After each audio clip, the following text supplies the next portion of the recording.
Tonight we're going to talk about quality of business, and quality of business is, it's a compliance issue, it's a leadership issue, it's a cash flow issue. We've never done a class on quality of business, but as we get bigger and bigger, what I find is it's harder and harder to control the quality of business of the organization.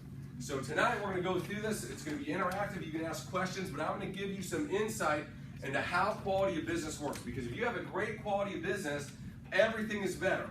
Everything is better. If you have a poor quality of business, you make less money, you have more issues with clients, and number three, really the big part is you could have a hard time going RVP, right? Because that's one of the requirements. Not only do you have to be running your numbers, but you have to have what the company deems to be acceptable quality of business.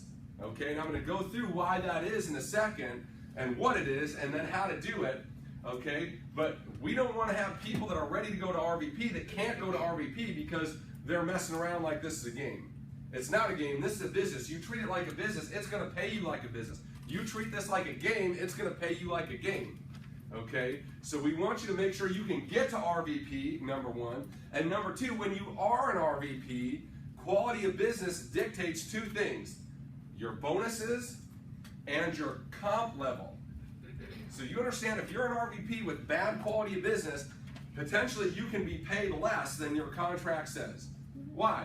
Because the company, you understand, the company pays you money upon the submission of an app, right? Some of you don't understand how you get paid in Primerica. You get paid every day, don't you? You do an app, you get paid tonight. But did you really get paid? No. The answer is no. When do you get paid? You get paid when that policy goes into force and stays in force for 12 months. That's when you really got paid. See, they gave you an advance, but that money ain't yours. Right? Back in the day, before they had direct deposit, they would give you a check. And you take the check to the bank, you turn it over to sign it. You know what that check would say? This check constitutes a loan. What are they doing? They're fronting you money on the good faith that your client's going to pay that policy. So when you don't deliver the policy, when you don't care to do the steps to get it issued, when that policy falls off the books 3 months later and you're oblivious, what happens? Chargeback. They give you a chargeback. Are chargebacks bad?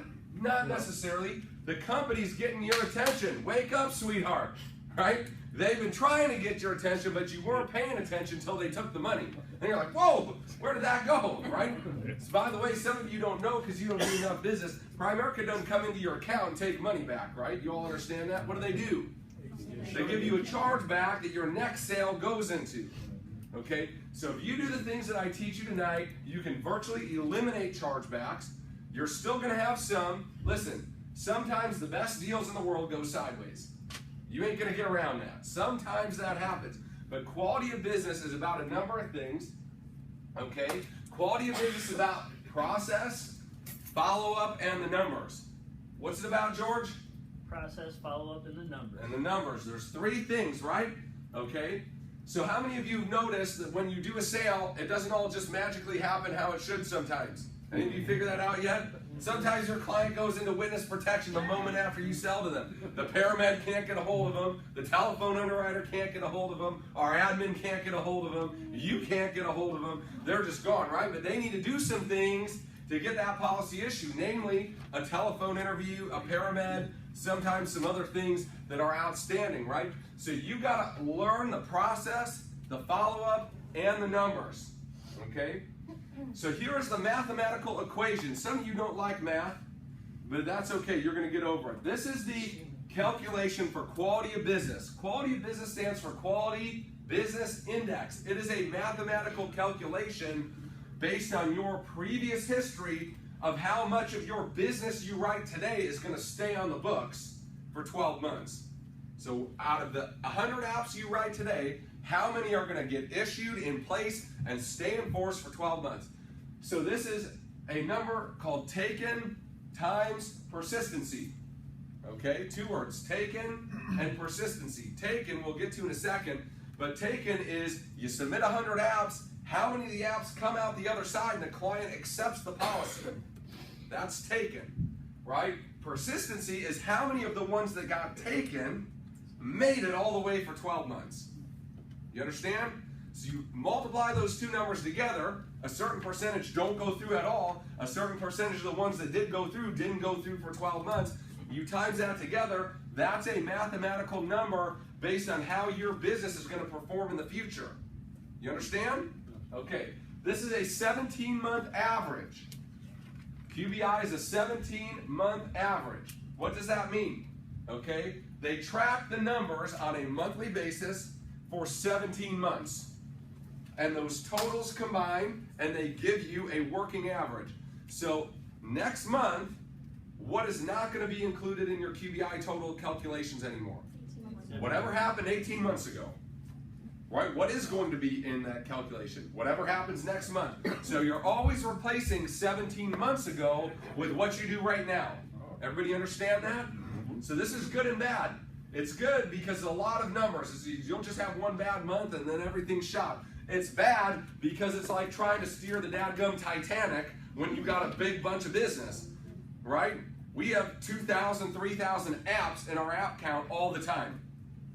So we got 3,000 things happening that are affecting these numbers. So you try to change that by 10%, that's 300 apps difference in one way or another. So so it's important that you learn this now prior to having issues with it later. Everybody agree with that? Oh, yeah, very good. So take-in rate is how this works. This is how you can calculate your take-in rate. By the way, the company does it for you, and I'm going to show you where to find it. But I want you to understand it so you're not just a lemming, right, following the numbers on the company. You can figure out what to do with it. So take-in rate is not taken divided by the amount you submitted. So a submit is a new app with money. Is a COD app a submit? No, COD doesn't count for your quality of business. Good or bad? Good. No. Neither. It doesn't count good or bad, right? Because listen, say you had 10 apps that went bad, but you had 100 apps that went good. Your take-in rate would be what? 90%. 90. Well, 91, something like that, right? So let's say you had 90 apps that went good, 10 that went bad, 100 total. So it'd be 90%. You turn in 100, 90 made it through. Everybody understand that? Well, if you turn in a COD, it can't go bad, but it's also not good. Because it doesn't count in your good total, right? If you had the same 10 bad, but you had 200 good, your take-in rate was better, right? So people seem to think, right, when people start talking about QBI and chargebacks, a general mistake people make is they stop writing new business to try to fix everything. You cannot improve your QBI that way. Why? Because your submitteds don't go up. Do you understand? So if all you do is shut down and try to fix the bad, the problem is next month, whatever you submitteds are good, right? The bigger that number is, the less the bad counts against you. Whatever you submitted 17 months ago isn't counting anymore. But you didn't submit anything this time either. So now your total submits went which way? Down, which means whatever was bad that's left actually counts more bad against you. Do you understand this? So the number one mistake people make in trying to fix their QBI is they shut down the engine that's writing the business. That is the worst mistake you can do. The number one way to fix your QBI quickly is ratchet up your submits. Why? Because whatever bad that's there is there. But it counts less bad the more good you have against it. Does everybody understand that? So all you got to do is submit a new app that's not a COD. Now, does a policy increase count as a submit? No, it's not a new app. Doesn't count good or bad. What counts as a submit? A new app. A new app with what? Money. With money. Okay. Everybody understand that? Why don't we let you post out to Group Me about your CODs? There's no money. No money. You could. I looked at Josh and thought about writing him an app. A COD is worth about as much as that. Okay, just about, right? I thought about it. I didn't write an app, and it didn't count, right? Okay, and it doesn't count in your QBI, which is good and bad. If you're writing an app on somebody who's really unhealthy, right? You should do a COD because there's a risk there that you got one submit, but then you got one that came right back off, right? Okay, so it's not taken divided by submitted. Everybody understand that? What is a not taken? I'll get to that in a second. So here's the second number, right? QBI is taken times what? Persistency. Well, what is persistency made out of? Persistency is the amount of policies that lapse within how long? 12 months. The policy has to stay on the books how long? 12 months. Okay? So the number of policies that lapsed over the number that got placed. What is placed? Over 12 months. No, placed is the policy issued and went into force. Okay. Does everybody understand that? Okay. So here's how this, and I'll show you this later. I'm getting ahead of myself, okay? So an acceptable taken rate, according to the company, you want to go to RVP, your taken rate must be at least what? 71%. If your taken rate is below 71%, as an RVP, you go into a penalty. So if you're not an RVP and you're trying to get to RVP, the company is not going to promote you into a penalty. Everybody understand that? They're going to say, you got to stay here until this is fixed. Okay? So 71% would mean out of every 100 apps you turn in, 71 of them issue and go into force. Okay? Did everybody understand that? What should your goal be? 85. I believe if you're on top of this, that you can have an 85 or higher than that. If you're small, if you're doing 1-2 apps a month, it can be even higher than that. Okay, but if you're big, $20,000 base shop or plus, you should have an 85% goal. You get to 50,000, you should have a 75% goal. The more apps you're watching, the harder it is to make sure it all works, right? But if you do teeny little numbers, you got bad QBI, that doesn't make any sense. You got all day to look at your 5 things and make sure they go through, right? Okay. So, what affects the taken rate negatively? What constitutes a not taken? Number 1 is a decline that did not come in as a COD. You get a decline that you took money with, that counts as a not taken. Wow. Immediately counts negative against you. Okay? So, what are some things you should always take CODs? Okay? Heart attack in the last 10 years. Cancer, currently. Insulin-based diabetes. You should always take COD. Unless you get approval from your RVP, you should always take COD. Okay? Say what? No, bipolar don't get it. Yep, bipolar. They can't have insurance. Don't even worry about taking the app COD. That ain't getting through. Okay? But there's a number of different things, okay? So not takens happen when you get a decline. If you get a decline, what should you immediately do? A reconsideration. Why? 50% of the time, the decline will open an issue with more information. So you should always be reconsidering a decline. Okay? A withdrawn. What's a withdrawn? They decide they don't want it. No. Cancel. No. A withdrawn can only happen by who's prompting? Us. The agent. The agent goes on Life Manager and clicks the button, withdraw. Why does the agent do that? Client said they didn't want it anymore. Do you ever hit withdrawal? No. Never. There's never a reason to hit withdrawal. Why? When client doesn't want it anymore, that's fine. You should fight to save that. If you cannot reconcile with that, what do? Nothing. You just let it time out. At 120 days from the app, what's it going to do? It's gonna go not taken automatically. It's called a what? Closed incomplete. They didn't complete everything, so the policy just automatically went not taken. It refunds them their money and charges you back. If you withdraw it, what happens immediately? Charge back and what? Immediate not taken. Right. If you're gonna get a charge back and a not taken, you should get it 4 months from now, not today. Why? Because you have time to fix it. You have time to write more. You have time to go back in front of the client. Okay? So you should never withdraw. Ever. Ever, ever, ever. If the client, you're going to ask If you have me, an irate client that says they're going to threaten to go to a lawyer. wonderful. Have their lawyer call Primerica Legal and tell them how they applied for life insurance, got a conditional receipt of coverage and don't want to go through. Have their lawyer contact Primerica. They applied for life insurance. By the way, they don't have a lawyer. They're not going to spend $500 an hour And if they do, their lawyer's gonna tell them, you're an idiot. You wanna spend The $500? lawyer actually advised that the person did not need life insurance and to cancel the policy immediately. Okay, so that's probably a lie as well, okay? So, but either way, the lawyer never gonna call Primerica because what the client applied themselves. So here's what you do with that. You give the client the 800 number, say, please call him. I stay out of it. You wanna cancel, call our recorded line, talk to a customer service rep, do it yourself. That's what you tell them they want to cancel?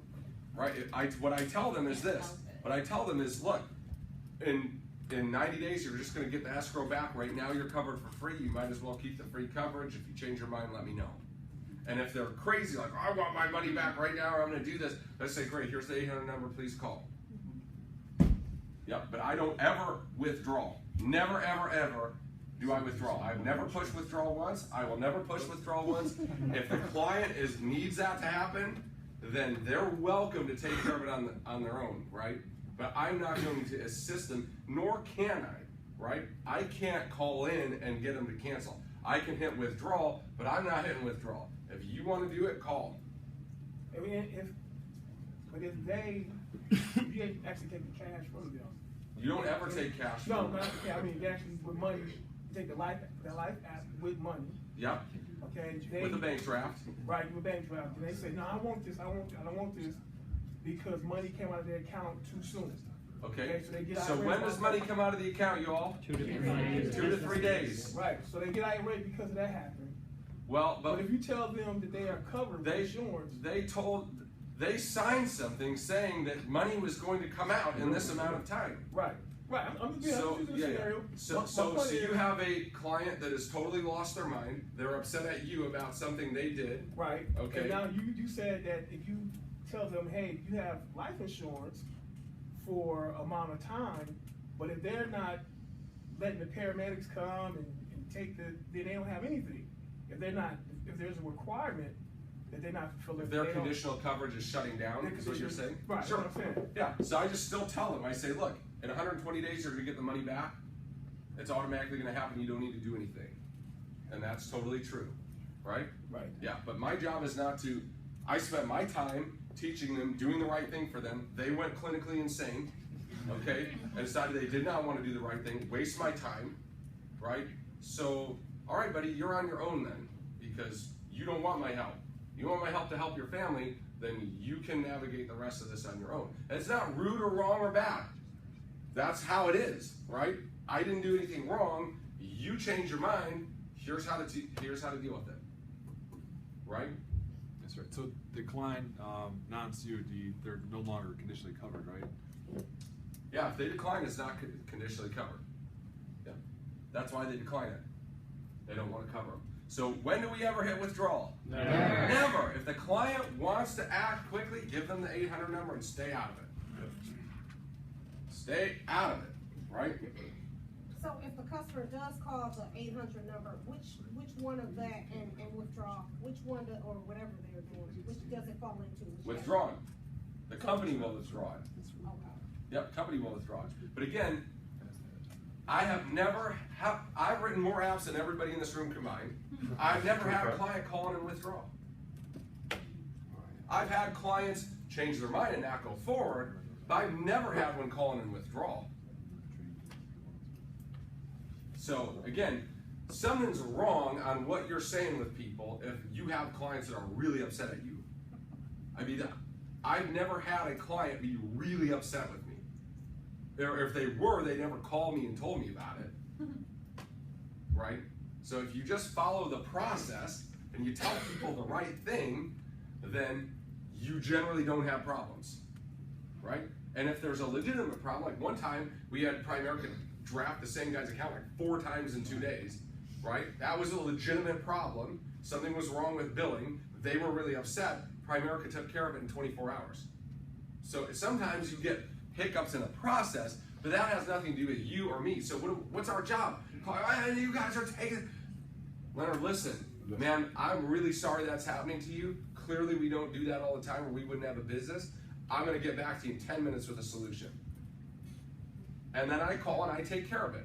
What's the #1 way to not have upset clients? Answer their phone calls, return their calls, speak clearly to them. Even if you don't have a solution, call them. Hey, I just wanted to give you an update. I'm still working on a solution. I'm going to call you back in 24 hours, let you know where we are. I just wanted to let you know. Yep. Right? See, listen, some of you are upset by what I'm telling you about I'm not helping them withdraw it. Right? Like, oh, I have bad customer service. I bend over backwards to give people customer service.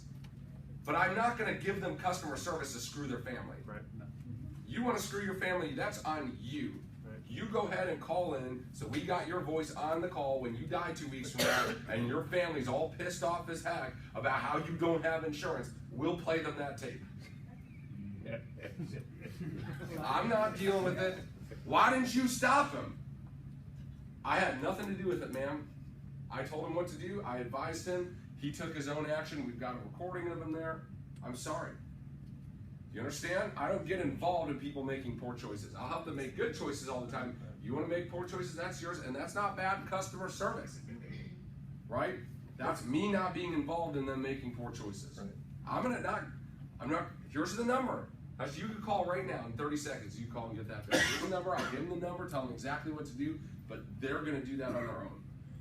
Okay? Closed incomplete. What is a closed incomplete? This is where a policy does not issue because the client didn't do something. They didn't do a paramed. They didn't do their phone interview. Their attending physician statement never happened. Okay? This can largely be taken care of by a process. Okay? So how long does it take before it closes incomplete? 120 days. And not taken out means what? Policy issued, the client went through, we issued the policy with a requirement, which means something was different. They changed the rating. They applied for $1 million, and we needed to get the other $500,000 premium, right? And it didn't happen. It did not get delivered. How long do you have to deliver it? 20 days. No, 60 days. 60 days to deliver the policy before it goes not taken out. Okay, you understand? Everybody following this? So these are the 4 things that constitute a not taken or a taken rate problem. Declines that came in with money, withdrawals, which you should never have. Okay, 3 is closed incomplete, 4 is not taken out. Policies issued, no requirements. Just go into force after 20 days. They decline it. They say they don't want it. That's called an NTO paid. That's rare. What does it show up as on there or anything? It's not taken. Okay. Yeah. It's called not taken out paid. What that means is it came back exactly how they asked for it, and then they actually did not take the policy. Which again is very rare, right? Why are they going to go through all the meds, all the things? It comes back exactly how we asked for it, and they say I don't want it. Normally, if they don't want it, they ditch the phone call for the meds, right? Right. Okay. Do you have a question, Jesse? Yeah, so if a policy comes in, it's exactly how they wanted it, even if you don't get a policy receipt signed, it goes into 20 days. So a lot of you don't know this, right? But if you apply and the policy comes back as requested, there's no outstanding requirements. In 20 days, if you do nothing, what happens to that policy? It goes into effect. Why? Because it's exactly what they've asked for. The client made an ask for insurance. The company made an offer that matched that ask. They were not informed otherwise. The company assumes this is good until told otherwise. Or better. Huh? Or better. Or better, if it comes back preferred plus and they ask for preferred. I've been getting a couple of policies that are a little weird where the money is a little different, but it's not enough to collect. You know what I mean? Mhm. So, That could be you quoted them preferred plus and they came back preferred. right. So do I have to get them to No. sign it? Okay, so if they don't sign it, that won't go. It won't go not taken. Okay. So money requirements happen when? When there's less than 80.5% of the necessary premium in house. There's 78% of the premium in house, you gotta take a money requirement. There's 85% of the required premium in house, it's good. And they'll just make it up on the next bill. Okay, what affects taken rates positively? New submits. With money, not CODs, not change forms. New apps, right? New apps drive your quality of business level up, okay? So tools for taken rate. How and where and what do you do for this? Okay, so on Primerica Online, under My POL, you go to all apps for business and management, okay? The number one tool you're gonna have is Life Manager. Life Manager is going to show you pretty much everything that is going on in your business, and it breaks it down in a lot of different ways. So, for example, you can see this is apps and underwriting. Apps and underwriting have the potential to do what? Decline, withdrawal, or go what? Closed and complete. Can an app in underwriting go not taken? No. No. Why? Because it isn't issued. It's where? In underwriting. Notice they have some buckets. Pending here, less than 30 days. Those would be new apps. Pending greater than 30 days. Pending greater than 60 days. Closing in less than 30 days. So the business should look like a funnel. Lots of apps in, very few getting close to charging back. What does that look like? A lot of money. Say what? A lot of money. Yeah. So this is, yeah. So that's the potential chargebacks out there on that block. 32,000. Right? So there's 173 in underwriting, 87 are pending less than 30 days, which means sometime between today and 29 days old, right? Okay. 43 are 30 days older, which means what? About half of them are issuing within that first 30 days. That's why there's not 80 here. There were probably 80 there in this column last month, half have issued. Go out another 30 days, it's about half again. So these, when you get to pending 60 days, that's a problem. These are problem apps. Something is not going right, either because the client is not doing what they need to do, but oftentimes it's what? It's something else. It's they rescheduled their paramed, the paramed never called them back. They needed doctor's notes, and the doctor hasn't given them to them. Sometimes it's processing. The client did everything they were supposed to do, but it's just kinked up somewhere. But if you're not watching this, what do you do about it? Nothing, until they charge you back, and then you're like, whoop, I'm gonna charge back, okay? And then the lowest one is closing in 30 days. So When did chargebacks hit there? 90 days. So chargebacks hit at the very end of this cycle. So all these 20, all those have been charged back already. So the company charges you back 30 days before it goes against your taken. Why? They're trying to wake you up. Brian, we just took your money. There's a problem. Please go fix it. That's your alert that it's getting close to showtime. Okay, you got to fix it. Now, if you're smart, you would be acting on the policies before they get anywhere close to there. So that only the ones that are going to go bad, and some are going to go bad, are you ever going to be able to avoid chargebacks? No. That's part of our business. The best deals in the world go bad, right? But it shouldn't be more than 20% or 25% of them, right? Spousal denial doesn't affect us, correct? Spouse denial does not affect you. Why? Because the policy still issues, even it just issues without the spouse. Okay? So that's underwriting. Policy changes are irrelevant to you, and for the talk of QBI. So here's issued policies. Okay? So issued policies the last 60 days. As requested, how many? These are policies that came back exactly like we asked for them. 163. 163. Okay? After 20 days, what happens to those 163? They're enforced. Right? So that becomes what's called placed. Placed is good.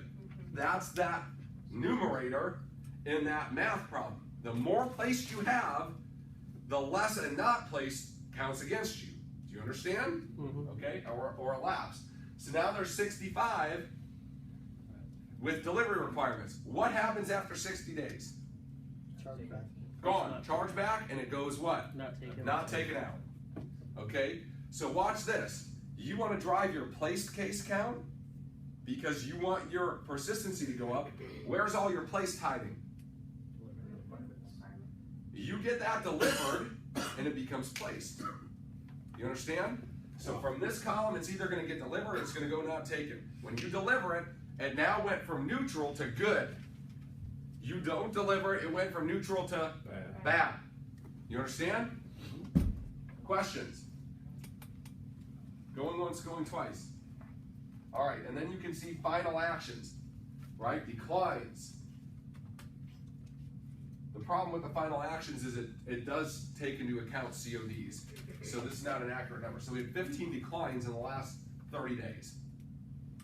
15 declined, right? How many of them are COD? I don't know. I'd have to go in and click on it and look. Okay, how many withdrawn? 8. Trust me, the guy who did 5 of those, he and I had a nice talk yesterday. This is the day before yesterday. What are you doing? The client told me they didn't want it. So you decide to give yourself a massive chargeback right now? That's what you decide, like, I'm just gonna go and charge myself back a few grand. Right now. It's like, why didn't you call me and ask? Right? So there should be how many withdrawn? 0. There should be 0 withdrawn. That's self-inflicted. That's stupid.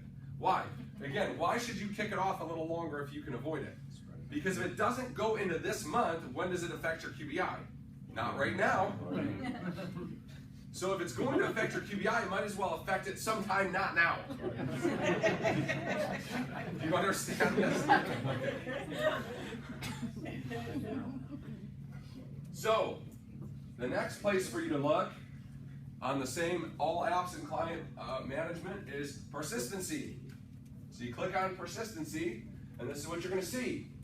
You have all sorts of different things here. So report type is going to show you anything you want. QBI, 17-month detail. Why would you look at 17-month detail? Because it's going to show you the month that's about to fall off. Now, if you want to beat and grow your QBI, here's the formula. Okay? So what are good? Submits and placed. What are bad? Not taken and lapsed. You're going to see all 4 of those numbers from 17 months ago. So if you want to grow your QBI guaranteed, you must do more new submits than you had 17 months ago and place more cases than you placed 17 months ago. And you must have less not taken and less lapses than you had 17 months ago. If you improve on all 4 of those numbers, which direction does your QBI go? Up. It's math. It's math. If some go up and some go down, what happens? Who knows? Right? Then it's a math problem. You got to figure it out. Nobody has any idea, right? Okay. It could go up, could go down. If they're all going down, what's happening? QBI is going down. So again, this is a business. If you want to run it like a business, you learn how to track it, okay, and figure out what's happening with it. So 17-month detail will show you all 4 of those numbers, right? What your percentages were for that month, and then they will show you what's going to fall off so you know what to beat. So I look at QBI like a game. My job is to beat on these and to minimize these. And I said, it's just like a goal, right? We have a goal of 300,000 this month, don't we? Right? Well, I also have submit goals, place goals, taken goals, and lapse goals. And I want to play to beat those, right? So what affects persistency negatively? Persistency, remember, is what? Placed. It's lapsed over placed. Okay, so lapses. A lapse, again, is a policy that's in force that then goes out of force within how long? 12 months. Okay, write this down. Lapses equal labor. These are the easiest ones to fix. That client went through the medicals, got the policy issued, paid for it for a period of time, and then all of a sudden stopped. What happened? Changed their bank account. Didn't have enough money in the bank account. Didn't have enough money in the bank account. Very rarely does it ever get replaced.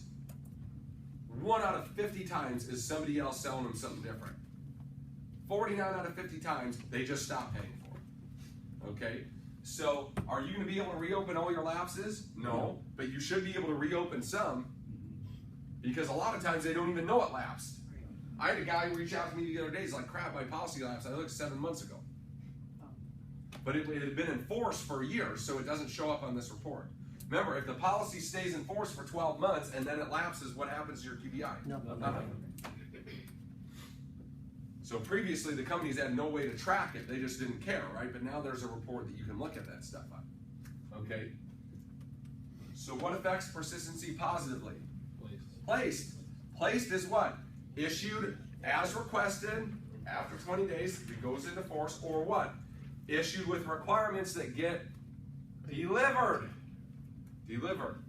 So watch this. Let's say you got a requirement, a policy with requirements, and it comes back and the client wants to lower the coverage. Okay? What is the appropriate way in which you do this? You deliver that policy, sign the amendment, take the whole money requirement and put that thing in force, and simultaneously send in the policy change form. Why? If you just send in the change form, what's going to happen? It's still going to just sit in limbo, and then they're going to issue another policy, and you're going to have to go deliver that one. So you might as well deliver it and change it at the same time, so the policy is in force when it's changed. Does everybody understand that? It's half a dozen of one, six of the other for the client. It's not charging them any more to do it this way, as long as they go in simultaneously, right? But it saves you another trip, and it gets something to move from issued with requirements to placed more quickly. You understand? If it's going to get placed, when should you get it placed? Now. Now, not next month.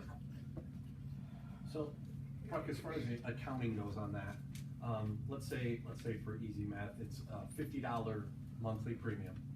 They sign it into force at the $50, and then they lower the coverage, which lowers the premium to say $40 a month. When will that be reflected in the next premium? Next month's So premium? the next premium, so they paid 50, but the real taken policy was going to be 40. Yep. So they have how much too much money in the house? $10. So next month, instead of charging them 40, they charge them 30 because they already have 10. Gotcha. And then the next month after Next that month would is be 40. Got it. Yep, the accounting figures it all out. Okay. Yep. So tools for persistency. Same place, right? This is what? Life manager. And where's your persistency going to hit you right here? Right? With delivery requirements. Issued with requirements. That's all your placed. Now you're going to have a bunch coming out from here that are going to naturally place. But this is stuff that if you work on it will place. Do you understand that? Certain amounts of these are just going to issue as requested. In fact, most are going to issue as requested. Right? But the ones that don't, we can move our placed count by doing what? Going and delivering the policies. Right? So the second place you go, where was this? Persistency. And instead of 17-month detail, where did I go? Lapse. And what we'll pull up is everything that's counting against you in that 17-month period. So to get a lapse back on the books, you just have to say they paid for 5 months. How many more months do they need to pay? 7. So you go get a change form, medical questions answered, and a what? A check. For how much? 1 month. And then you get that thing to pay for 7 more months, and it's off of your chargeback, or off of your QBI. Everybody understand? Yep. Okay. Questions? This is why we never take money order apps. You better not ever turn in an app that they pay by money order. Why? That is a guaranteed lapse. If the client has got to choose every month over and new again whether or not to pay that bill, and then they don't have a bank, so then they got to go to the store, get a money order, stick it in the mail to you Once a month. every month, that policy, you might as well just write lapse right on it. Okay? You never do that unless you do what? Take a whole year. Take a money order for a year, no problems. Because it can't lapse in the QBI period. If you send in a money order app, that thing is going to lapse. It's like a miracle to have one make it through 12 months. Okay? Same thing with prepaid debit cards. Say, oh, you can't turn in an app with a prepaid debit card. That's going to charge you back immediately because there's no way for them to get money, and it's going to go return unpaid. Yep. So you cannot use prepaid debit cards. What do you use for life apps? Bank accounts. If the client doesn't have a bank account, listen, I'm just going to tell you how it is. The bank account is the most basic financial product on earth. If they can't use a bank account, they can't use term insurance, mutual funds, and other more sophisticated products. Okay? So listen, some of you are in markets where you see people with no bank account. My recommendation to you, when you set the appointment, You got the KT Thursday at 8. Hey, real quick question, Leonard, I got for you. Where do you bank at? Just out of curiosity. Well, I don't bank, man. Oh, man, well, listen, I just noticed something came up. I got a money order though. Make it for the full year. Yeah, right. But so let's say you're there and there's a money order, right? What do you have money to pay for a year right now? If that thing comes in with less than a year money order, our secretary is going to kick it back. So it's a new rule we've instituted because we track it and we know it comes in on money order, it is a lapse guaranteed. We don't want that business. We just don't, and we want to help people, yes or yes. We teach you to go to war with people about getting protected, yes or yes, unless they don't have a bank account. And it's just never going to stick. It's never going to. Okay. Isn't there something about even if they go out and get a bank account? Yeah. So No, my goodness. Give them a reason, they'll be back. Woo! She's bringing the heat. If you got to go to the bank to open up an account for them to have life insurance, guess what? Ain't going to be there next month. Why? Because they don't use a bank account. You think they're all of a sudden going to start using a bank account, drive up there, put the money in the premium? No, it's not going to happen. Okay? So they're opening an account on Friday. Okay? We can't catch that because we don't know about this account that was just opened. We hope you catch it and have some integrity. Because guess what? When your QBI is crap and you're trying to go to RVP and home office management looking at you saying, well, you're going to know and remember all them times you drove to Fifth Third to open up the bank account with the guy so he could get a life out. Because that's every one of them things is running off you. So listen, seriously, if you're in a market where there's not bank accounts, I would ask them, just after you set the appointment, just, hey, out of curiosity, Leonard, where do you bank at? Just out of curiosity. They give you a name, go. They tell you they don't have an account, you need to be done with that. Because they're not going to buy it. If they do buy it, it's not going to stick. And all you're doing, you're paying to work when you're dealing with people with no bank accounts. Okay? You get that? How? Right? So, well, I just want to be in front of them. No, you don't. You don't want to be in front of them. You could have saved that 2 hours and made calls to people who do have bank accounts. Okay? People who don't have bank accounts, it's not anything bad with them, but they don't have bank accounts for a reason. Why is that? Somebody nabbing stuff out of the bank account. Why is that? Because they don't pay their stuff and they get sued. They don't go to court. They just ignore it, and then they get garnishments that come in and lean against their bank account. And then they say people stealing money out of their bank account, and they shut it down. Nobody's stealing money. You stole money from them. They sued you. You didn't defend yourself. They have then filed a lien against your bank account, and they're nabbing what you took from them. That's why you don't have a bank account. Right? Okay? So, you just got to understand how that works. Okay, so to grow QBI, you must replace all the good that's falling off from 17 months ago, and you must have less on the bad than you're having 17 months ago. So here's some best practices. Number one, always use the A diagram and explain the telephone underwriting interview and the paramedic. Some of you shortcut that. The client doesn't know what they're doing, what's happening.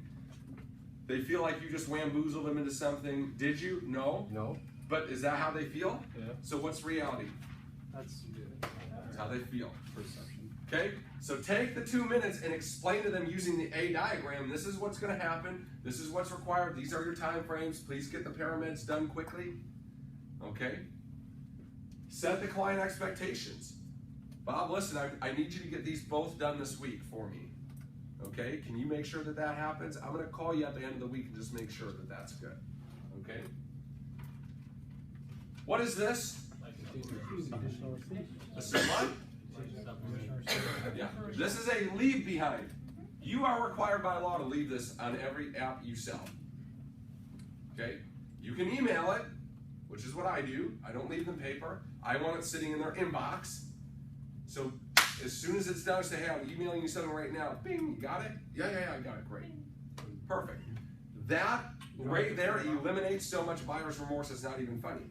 Because they got something they can look at. You don't leave them something, and the first thought out of their mouth, when you leave is, what do we just do, honey? Do you know? I don't know. We're just talking to somebody. Yeah. What? I didn't know we were buying anything today, right? This is not required, but I send it to every one of my clients. This is what? This is the U.S. Life Fact Sheet. You can download this on POL. It's all the benefits, the policy, the company's rating, all that. Why is this here? What was that company again? I don't know. You know, I don't know. Good. People don't want to take time to research something if they don't have to. So it's sitting in front of them with credible research. Perfect. I just solved the problem. What is this called? U.S. Life Fact Sheet. It's a one-pager. This should go via email the moment you get done with that apple. You're still at the kitchen table. Courtesy call, 3 to 5 business days in. Dave, it's Ian from Primerica. Hey, I just wanted to tell you again how nice it was to meet you the other day. And I'm really glad we're working together. I'm very excited about your finances. I just wanted to make sure you didn't have any questions. I wanted to update you on the process of your app. Just out of curiosity, have you been able to get scheduled for the medical yet? Yep.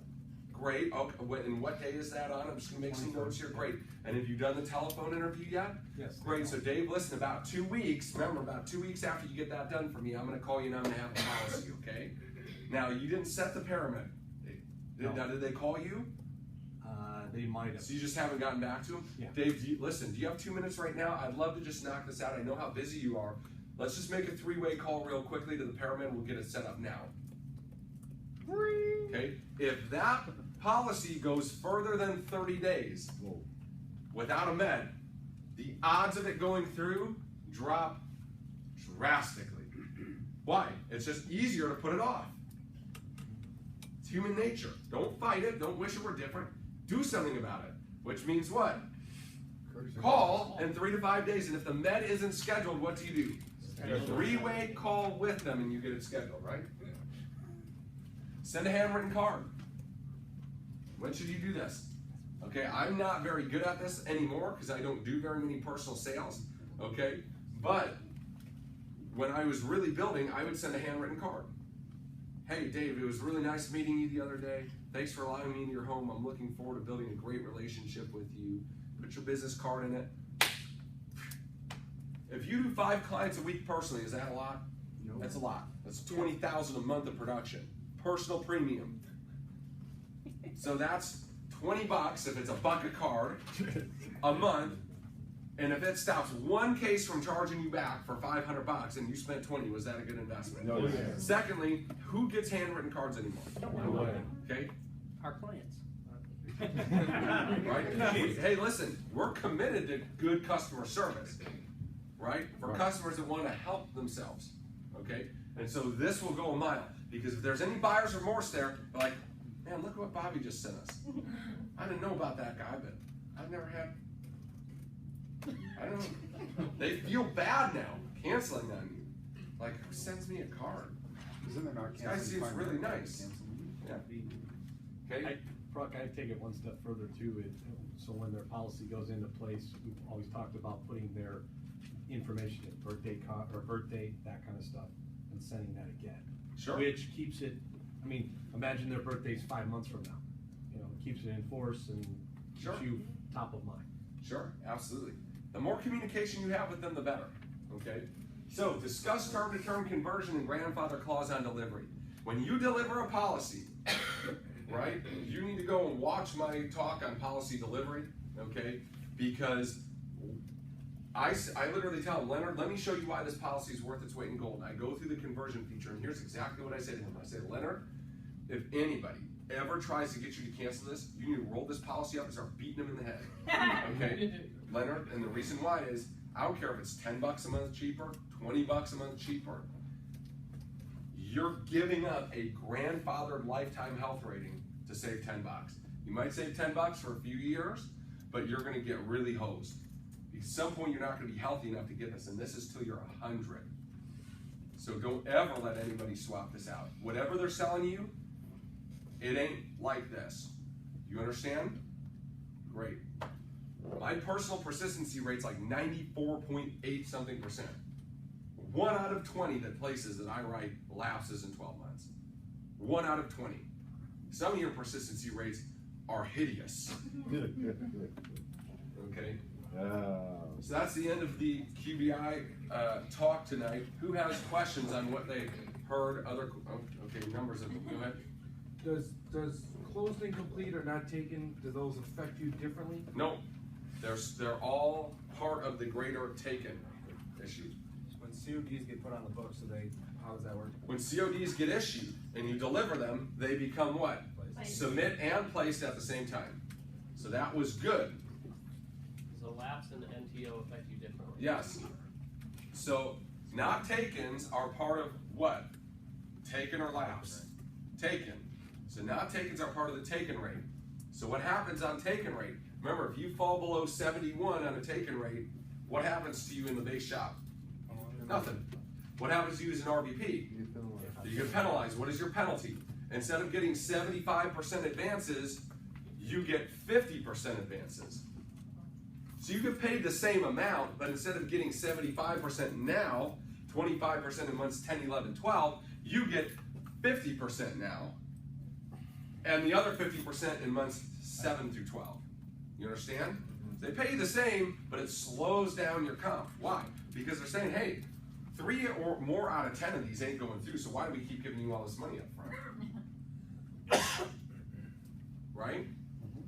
Okay, so lapse, what is your persistency rate? Acceptable persistency? 79.01. You're above 79% on lapse, not lapse, right, on persistency, you're good. You go below that, they actually pay you less as an RVP. You start losing levels of override. So you're between 75 and 79, you're getting paid like a senior regional leader. You're between 70 and 75, you're regional leader. 65 and 70, division. Whoa. 60 to 65, district. Below 60, they pay you as a rep, 25% contract. Why? Because you're doing something wrong. If half the people you're selling to that take the policy don't keep it for 12 months, something is wrong. And they're not doing it to penalize you, they're doing it to correct the problem. Right? Because when they start messing with your money, you start listening. Right. They gave you all the tools to listen to begin with, but you just weren't listening because you misunderstood how you got paid. You thought, oh, I didn't have, I got paid. Right? And you're like, no. You did the app got issued, it stayed for 12 months, you got paid. Right? Yeah, you got paid now, but you got to keep the money. Right? Go ahead and then tell me. Alright, so I know an RVP, their QBI is base shop. Is everyone else's QBI base shop as well? Yep. So you have two numbers. You have personal QBI. The company can sort you personally, and then they can see your team. So your team's numbers are part of the actual QBI that the company judges you on. So you got some jackals underneath you, writing up everybody and their brother, and then just letting QBI bombs drop right and left. Okay, who's responsible for that? You are. You are. You're an RVP, and they start messing with your pay. You're like, but it's my guy. You know what the company says? Fix your guy. You're the leader. Remember leadership? You're the leader. Your job was to teach them not to go right on a bunch of prepaid debit cards, bonehead. Right? Okay? That was your job. You didn't do your job. So now you get to have somebody teach you to do it. Right? Everybody understand? Okay? His question was my question too, but I can't see all my people. Yes, you can. In the base shop. Yep. So in the 17. Here, let's look. Yep. Here. See, it says what to view. Okay. That'll show you all your people. Base shop. Yeah. But QBI taking any of it. And then if you want to, you can switch that to personal, and it will filter out all their stuff, and it will just show you your personal block of business. I've had a few, I would say about 5 clients who refused to do the paramed because they claimed they were too busy. Would you recommend just doing term now when you do an app if it's below 300,000 if they're predominantly healthy? That's a good question. So that's something you need to get used to, right? So the client wants it and then all of a sudden won't do the paramed. That was a client expectation issue on the sale.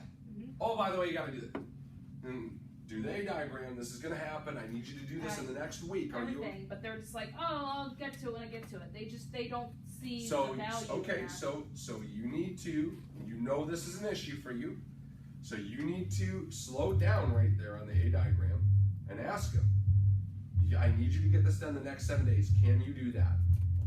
In fact, what's a good day and time? And I'm going to take that time right now and I'm going to get it scheduled for you. And I'm going to call you back and let you know that it's good. So what day is good? Just focus them. Yes, I will do this.